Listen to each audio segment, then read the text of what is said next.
The first jolt of electricity against Dr. Zern's skin made him jerk backward, dropping the syringe he'd been preparing for the massive creature strapped to the examination table.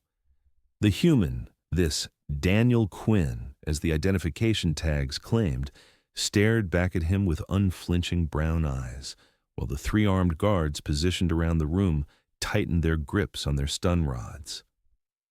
"I told you," said Lieutenant Mectrix, the security officer who'd escorted the human to the medical bay. "These creatures have unpredictable nervous systems. The last scout team that encountered one barely made it back." Dr. Zern's 4 eyes blinked in sequence as he retrieved the fallen syringe. As the leading xenobiologist aboard the research vessel Kaloxia, he'd examined countless species from across the galaxy. But humans remained frustratingly mysterious. Their planet was a restricted zone after initial contact had gone catastrophically wrong decades ago. "The sedative should work," Dr. Zern insisted, his green scales rippling with irritation.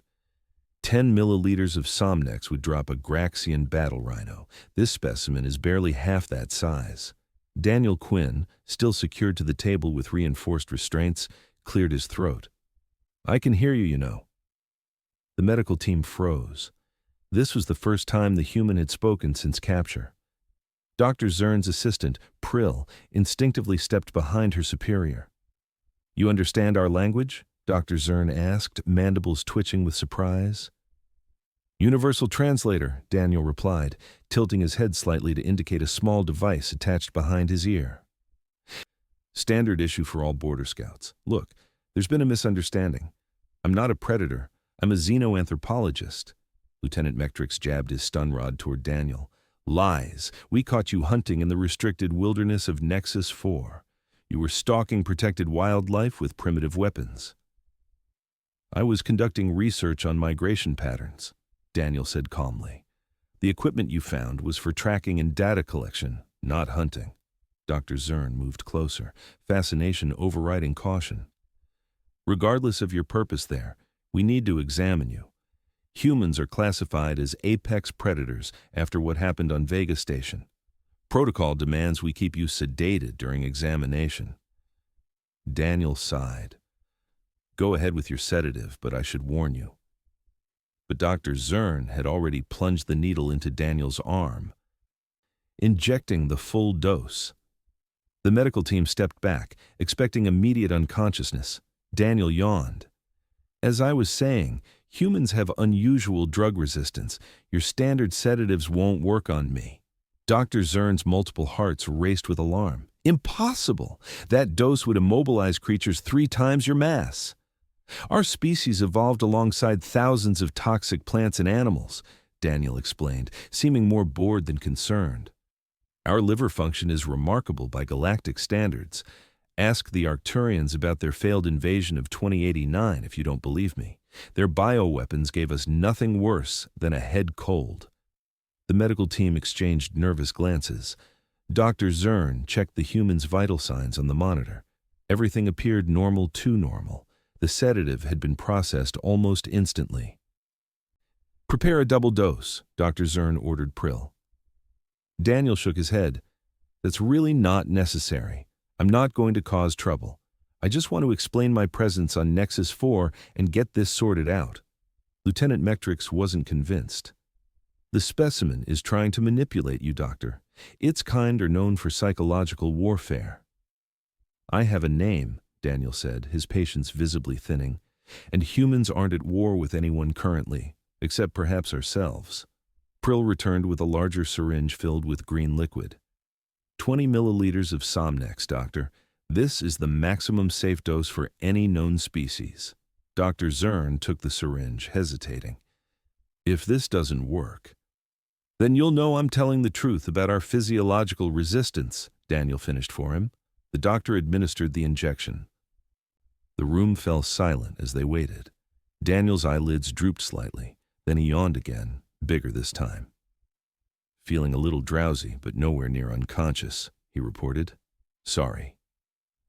Alarm rippled through Dr. Zern's scales. "This defies all xenobiological logic. No species should be able to withstand that dosage." "Maybe you should listen to me now," Daniel suggested. I'm a researcher like you. I was sanctioned by the Galactic Science Council to study the migration patterns of the crystal moths on Nexus 4. My credentials and research permits are in the pack your security team confiscated. Lieutenant Mectrix left briefly and returned with Daniel's belongings. Dr. Zern examined the identification chip and scanned it with his medical tablet. It appears authentic, he admitted, mandibles clicking in thought. But why would the Council permit a human in a restricted area? Your species is under quarantine. The quarantine applies to human colonization efforts, not scientific exchange, Daniel explained. There are human scientists working throughout Council space. We're trying to repair our species' reputation after the Vega incident. Dr. Zern considered this. If what you say is true, detaining you could create a diplomatic problem. Lieutenant Mectrix wasn't convinced. His resistance to sedatives only proves how dangerous his kind are. We should maintain containment until we receive confirmation from Central Command. That could take weeks, Dr. Zern countered. And if he is indeed a Council-sanctioned researcher, we could face serious repercussions. While they argued, Prill was scanning Daniel more thoroughly. Doctor, you should see these readings. His cellular regeneration rate is remarkable, and his adrenaline levels suggest he could break standard restraints if sufficiently stressed. Dr. Zern studied the data with growing fascination. Extraordinary. Your species seems built for survival under extreme conditions. That's putting it mildly, Daniel said. Earth isn't exactly a garden paradise. We evolved alongside some pretty nasty predators, survived multiple ice ages, and developed resistance to countless pathogens. It's why we're so adaptable to different planetary conditions. The doctor's scientific curiosity was now fully engaged. Is that why the sedative has no effect? Evolutionary adaptations? Partially, Daniel replied. It's also because I've been inoculated with a compound that neutralizes most common sedatives. Standard procedure for field researchers visiting unknown territories. Dr. Zern's upper eyes widened. You've been chemically enhanced? Not enhanced protected, Daniel corrected. The galaxy is full of predatory species that use chemical weapons to subdue prey. Humans working in xenosciences receive immunological preparation. The doctor was fascinated now. I would like to study these adaptations further with your consent, of course, Lieutenant Mectrix interjected. This changes nothing. The specimen. My name is Daniel, the human interrupted firmly. Remains a potential threat until we receive confirmation of his status, Mectrix continued, ignoring the interruption. Dr. Zern made a decision. Loosen his restraints. If he wanted to harm us, he could have done so when we first captured him. The containment field in this medical bay is sufficient security.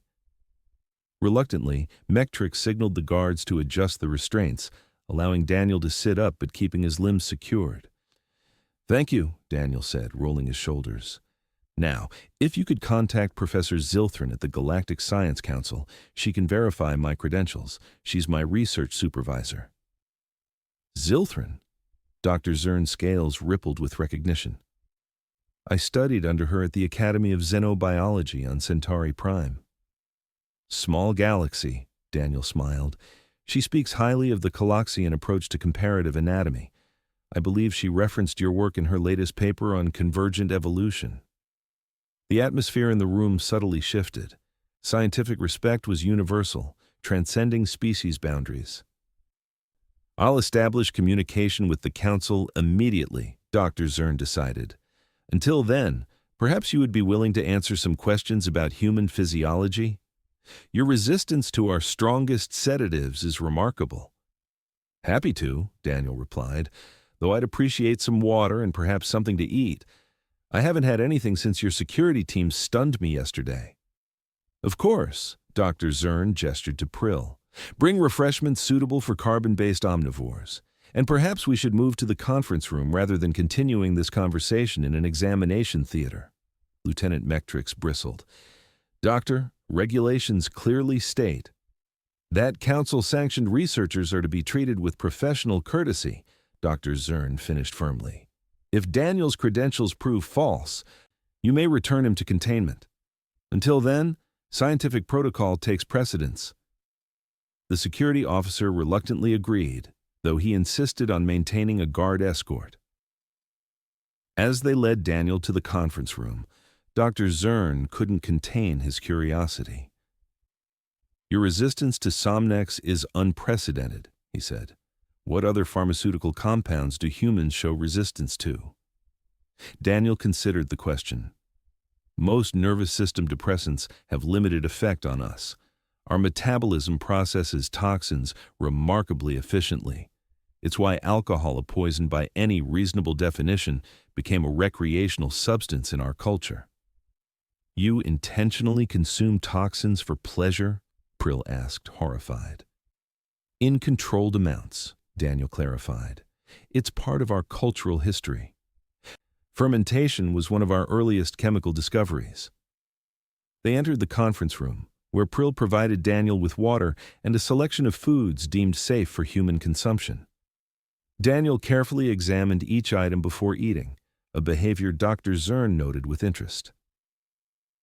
"You're cautious about the food," he observed. "Professional habit," Daniel explained between bites. "Xenoanthropologists learn to be careful about consumption on alien worlds. While much of the galaxy uses similar biochemical building blocks, there are enough variations to cause problems." Dr. Zern initiated contact with the Galactic Science Council while Daniel ate.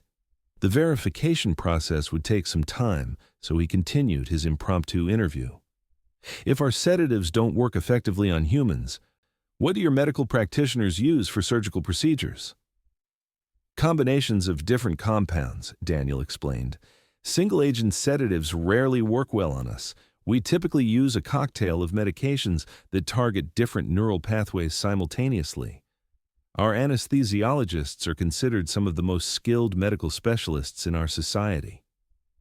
Lieutenant Metrix, who had remained vigilant by the door, spoke up. "If humans are so resistant to chemical control, how were you subdued when we captured you?" Daniel grimaced. "Your stun weapons work just fine on human nervous systems. Electricity doesn't care much about species differences. It disrupts neural signals pretty universally. Though I have to say your settings were unnecessarily high. I still have muscle spasms." Dr. Zern looked troubled. "You should have mentioned this sooner. Prolonged effects from neural disruptors could indicate damage." "It's not severe," Daniel assured him, "but I wouldn't refuse treatment if offered." The doctor immediately began scanning Daniel with a handheld medical device. "There is some lingering disruption in your peripheral nervous system.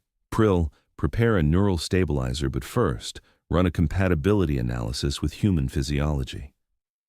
Prill hurried to comply, while Daniel smiled appreciatively. "Thank you, doctor.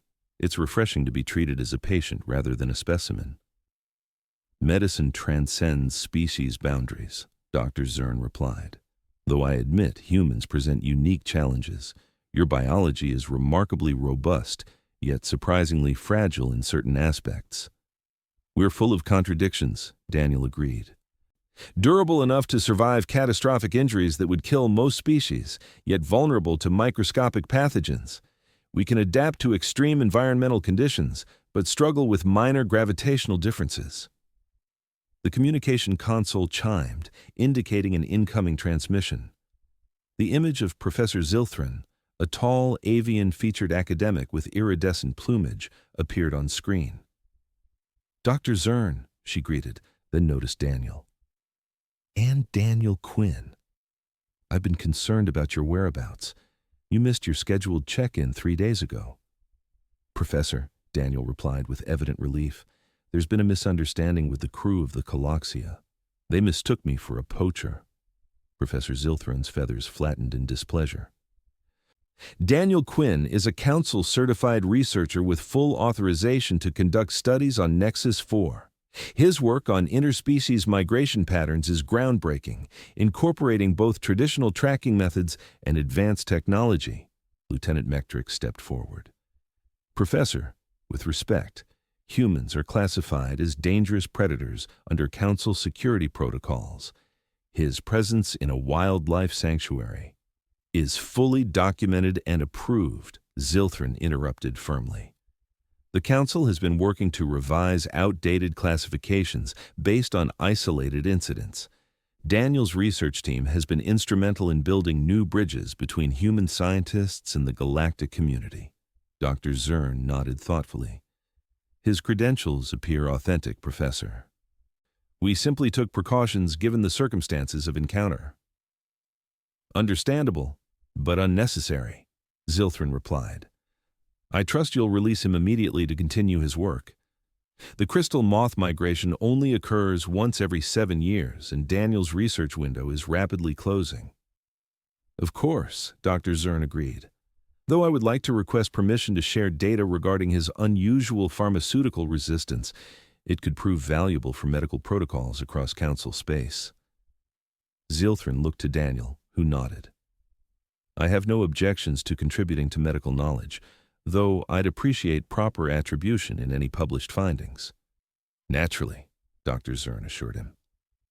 Lieutenant Metrix reluctantly ordered the removal of Daniel's remaining restraints. I must file a full report about this incident. As you should, Daniel said, rubbing his wrists, though perhaps mention that not all humans are bloodthirsty monsters.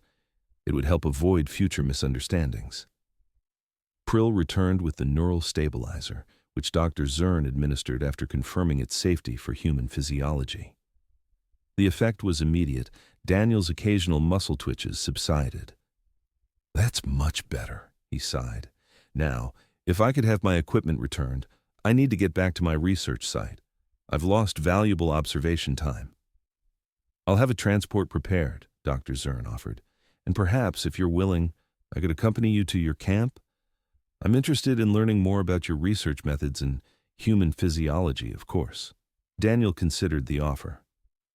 Actually, that might be helpful.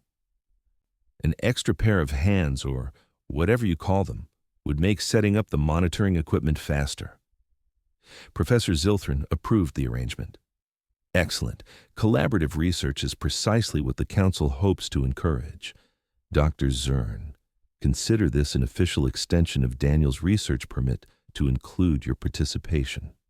After the communication ended, preparations began for Daniel's return to Nexus 4. His equipment was returned, and Dr. Zern gathered supplies for the field excursion. Lieutenant Metrix remained suspicious. Doctor, I must advise against this. Whatever the Council says, humans have a documented history of aggression. So do Kaloxians, Dr. Zern pointed out, particularly during our territorial wars 3 centuries ago. Species evolve, Lieutenant, culturally as well as biologically. Perhaps it's time we updated our understanding of humans. Within hours, Daniel and Dr. Zern were aboard a shuttle descending toward the pristine wilderness of Nexus 4. The planet was a protected ecosystem, home to some of the rarest creatures in the sector. Its towering purple forests and sprawling crystalline plains made it a biological treasure. As they approached Daniel's research camp, the human pointed out various landmarks. The crystal moths gather in that valley to begin their migration. They're drawn to the magnetic properties of the mineral formations. Fascinating, Dr. Zern said, genuinely intrigued. And what makes them worthy of such intensive study? Their wing structures contain compounds that could revolutionize energy transfer technology, Daniel explained. They convert solar radiation with nearly perfect efficiency. Understanding how they do this could help solve energy challenges across multiple worlds, including human colonies struggling with resource limitations. The shuttle landed in a small clearing near Daniel's camp. The site was modest but well organized, with advanced monitoring equipment carefully positioned to minimize environmental impact. This is impressive, Dr. Zern admitted as they exited the shuttle. More sophisticated than I expected. Daniel smiled. Humans might be newcomers to the galactic community, but we're quick studies. Our technology has advanced rapidly since first contact, partly through exchange programs with Council worlds. As they worked to restore the camp, Dr. Zern continued his questions about human physiology. Daniel answered patiently, explaining the unique aspects of human biology that made them simultaneously vulnerable and resilient. Our pain tolerance varies widely between individuals, he explained while calibrating a sensor array. But generally, we can function through discomfort that would incapacitate many species. It's not that we don't feel pain, we do, intensely, but our brains are wired to push through it when necessary. A survival adaptation, Dr. Zern suggested, helping to secure the equipment. Exactly. Early humans were persistence hunters. We couldn't outrun our prey, but we could outlast them. We'd track animals until they collapsed from exhaustion because we could keep going despite pain, hunger, and fatigue. Dr. Zern's scales rippled with understanding. That explains much about your species' reputation. The ability to endure and continue functioning despite injury would appear predatory to many civilizations. It served us well on Earth, Daniel acknowledged, less so in galactic diplomacy. Our first representatives didn't realize how alarming some human traits would seem to other species. The Vega incident was a tragic example of mutual misunderstanding. They worked in companionable silence for a while, each appreciating the other's efficiency. As evening approached, the first crystal moths began to emerge from the forest canopy, their wings catching the light of the setting sun and fracturing it into brilliant spectra. Beautiful, Dr. Zern breathed, all four eyes widening to capture the spectacle. Worth protecting, Daniel agreed, which is why accurate research is so important.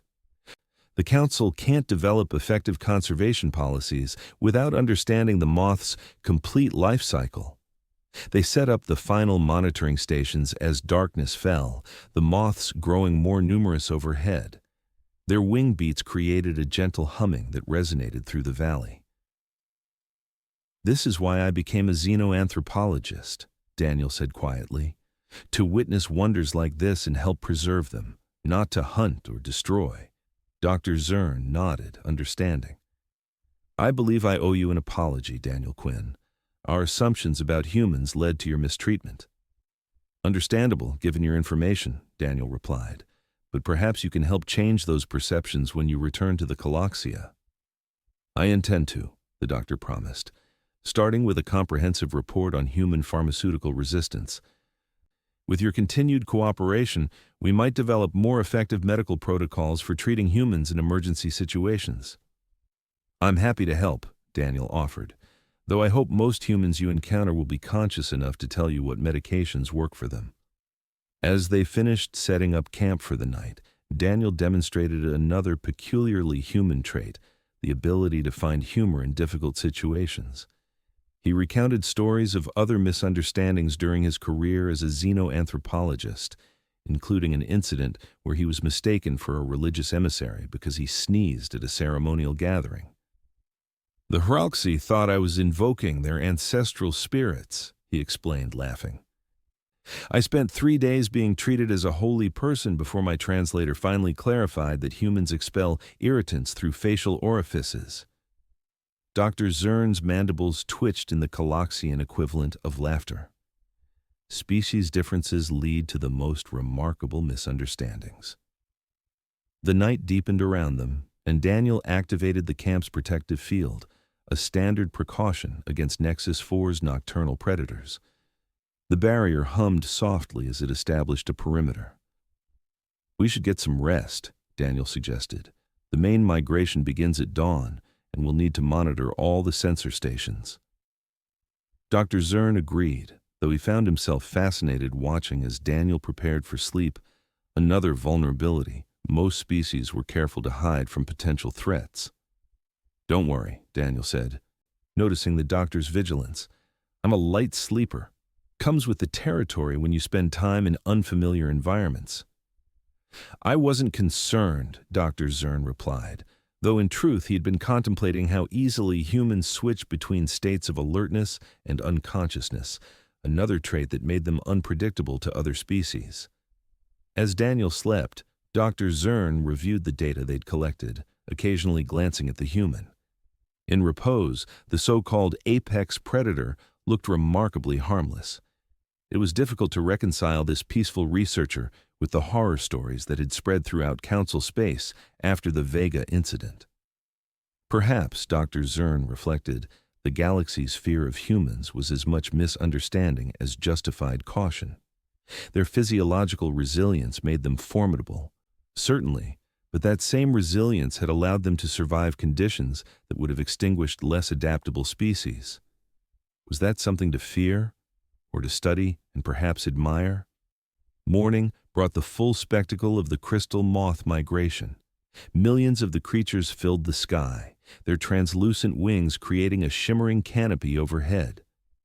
Daniel and Dr. Zern worked efficiently together, collecting data from all monitoring stations and documenting the moth's behavior patterns. Their flight formations are following mathematical principles similar to fluid dynamics, Dr. Zern observed, watching the display with scientific appreciation. Remarkable efficiency. That's what first drew my attention to them, Daniel agreed. They're not just beautiful, they're evolutionary marvels. Their collective movement optimizes energy usage across the entire swarm. As they worked, a communication came through from the Kaloxia. Lieutenant Metrix appeared on Daniel's portable console. "Doctor," he addressed Dr. Zern stiffly, "Central Command has verified the human's credentials. I am instructed to extend formal apologies for the misunderstanding." Daniel suppressed a smile at the lieutenant's obvious discomfort. "Apology accepted, Lieutenant. No lasting harm done." "Furthermore," Metrix continued reluctantly, "the Council has requested that we provide any assistance you require to complete your research mission." "That's very kind," Daniel replied. "Actually, there is something.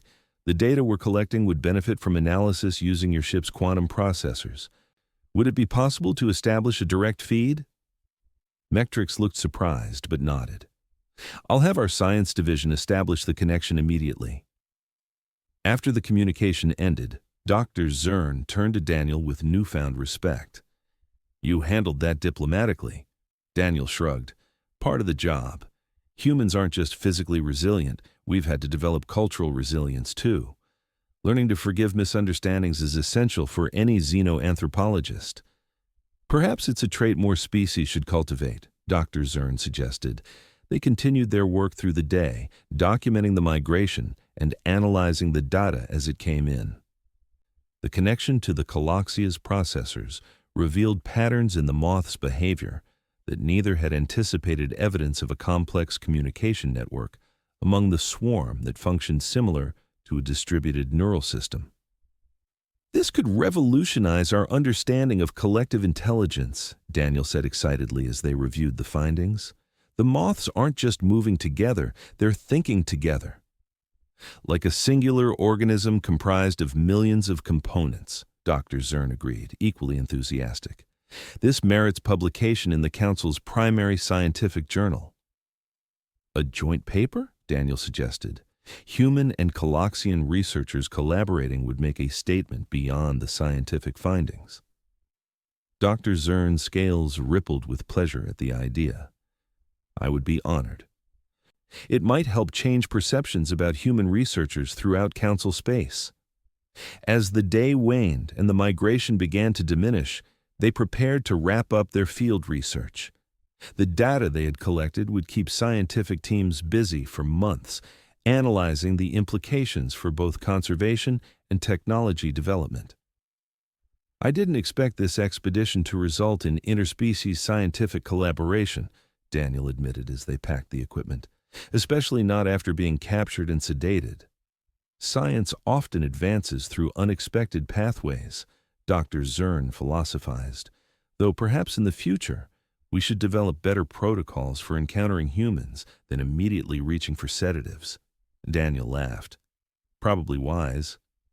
Most of us respond better to conversation than injections." The Kaloxia sent a shuttle to retrieve them and their equipment the following morning. As they approached the research vessel, Daniel noticed a change in the crew's demeanor. Where before there had been fear and suspicion, now there was cautious curiosity. Lieutenant Metrix met them in the landing bay, standing stiffly formal.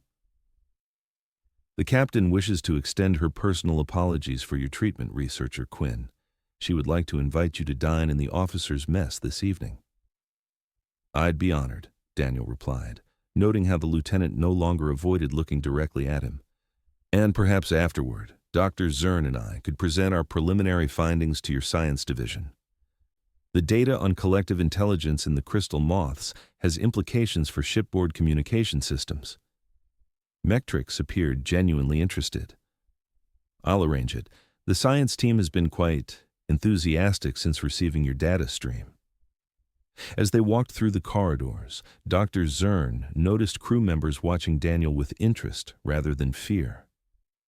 "You've made quite an impression in a short time," he commented. "It's amazing what can happen when species actually talk to each other instead of making assumptions," Daniel replied. "Though I suppose I should thank you for trying to sedate me. Without that incident, we might never have had this opportunity for genuine exchange." Dr. Zern's mandibles twitched with amusement. "Perhaps we should not make failed sedation the standard first contact protocol." "Agreed," Daniel laughed, "though you have to admit, it makes for a memorable introduction." That evening, as Daniel addressed the assembled science division, Dr. Zern reflected on how quickly perceptions could change. In just days, this human had gone from dangerous predator to respected colleague in the eyes of the Kaloxia's crew. When Daniel finished presenting their findings, the questions came rapidly, not just about the crystal moths, but about Earth, human culture, and the possibilities for future scientific cooperation. The xenophobia that had initially greeted him had transformed into scientific curiosity. Later, as they reviewed the complete dataset in Dr. Zern's laboratory, the doctor broached a subject that had been on his mind since their first encounter. "I've been analyzing your physiological response to our sedatives more thoroughly," he said. "Your resistance isn't just impressive, it's potentially life-saving knowledge for medical practitioners throughout Council space. With your permission, I'd like to establish a research project specifically focused on developing effective emergency protocols for human patients." Daniel considered the proposal. "That would benefit humans throughout the galaxy. There are more of us working in Council space than most species realize, and medical emergencies do happen. Having doctors who understand our unique physiology could save lives." "Precisely," Dr. Zern agreed. "And perhaps such cooperation could help further rehabilitate humanity's reputation among Council worlds." "From predators to patients," Daniel smiled. "It's a start." The Kaloxia would remain in orbit around Nexus 4 for another week, allowing Daniel to complete his observations of the crystal moth migration. During that time, he worked closely with Dr. Zern and the medical team, helping them understand the complexities of human physiology and developing protocols that might actually work on human patients. By the time Daniel prepared to depart for the Council Research Station, much had changed. Lieutenant Metrix personally escorted him to the shuttle bay, no longer flanked by armed guards. "Safe travels, Researcher Quinn," he said formally, but with genuine respect in his voice. "The Kaloxia will include your research territory in our regular patrol route, for scientific security, of course." "Of course," Daniel replied, recognizing the offer of protection for what it was. "I appreciate the support, Lieutenant." Dr. Zern accompanied Daniel to the shuttle. "Our joint paper has already been accepted for priority review by the Council's Scientific Committee. Apparently, the combination of breakthrough findings and interspecies collaboration made quite an impression." "The first of many collaborations, I hope," Daniel said, extending his hand in the human gesture of farewell. Dr. Zern carefully mimicked the handshake, having studied human customs during their time together. "Indeed. Though perhaps our next meeting could begin with a less pharmacologically challenging introduction." Daniel laughed as he boarded the shuttle. "Where's the fun in that? Just think if your sedative had worked, we'd have missed out on all of this." As the shuttle departed, Dr. Zern returned to the medical bay, already planning the next phase of his research into human physiology. On his desk sat the empty vial of Somnex, the failed sedative that had inadvertently opened a new chapter in interspecies understanding. Sometimes, he reflected, the most significant scientific breakthroughs began with unexpected failures.